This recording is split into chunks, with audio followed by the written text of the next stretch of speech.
Hi hello welcome back to Manisha Maggam work. Today video వచ్చేసి అన్ని designer blouses అండి. అంటే మీరు సింపుల్ బ్లౌజెస్ కూడా కుడతారా అని అడుగుతున్నారు. సో అందుకనే ఈ వీడియో చేస్తున్నా. ఇది ఈ ప్యాటర్న్ వచ్చిందండి. ఫ్రంట్ నార్మల్గానే నెక్, సింపుల్ బ్లౌజ్ డిజైన్ చూడండి బ్యాక్ సైడ్. అండ్ ఇదేమో ఇంకొక బ్లౌజ్, బ్యాక్ సైడ్ ఇలా ఆర్గంజా పెట్టేసి శారీలో వచ్చిన బ్లౌజ్కే ఇట్లా చేసాము. Front simple. ఇది ఇంకొక బ్యాక్ నెక్. ఈ చూడండి వైలెట్ బ్లౌజ్కి ఇలా వచ్చింది, అంటే ఇక్కడ టైఅప్ చేసుకోవడానికి. Front simple.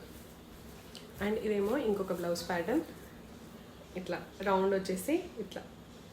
సో అన్ని డిజైనర్ బ్లౌజెస్ కూడా స్టిచ్ చేస్తానండి. మీకు ఎలా కావాలి అంటే అలా మీరు ఏ ఫొటోస్ పంపిస్తే ఆ ఫొటోస్ లాగా నేను స్టిచ్చింగ్ చేసి పంపిస్తాను. ఇది చూడండి, ఇదైతే డిఫరెంట్. సో ఇది బ్లౌజ్ పీస్. ఇది నేను నార్మల్గా రా సిల్క్ తీసుకున్నా. సో బ్లౌజ్ని ఇట్లా చేసేసిన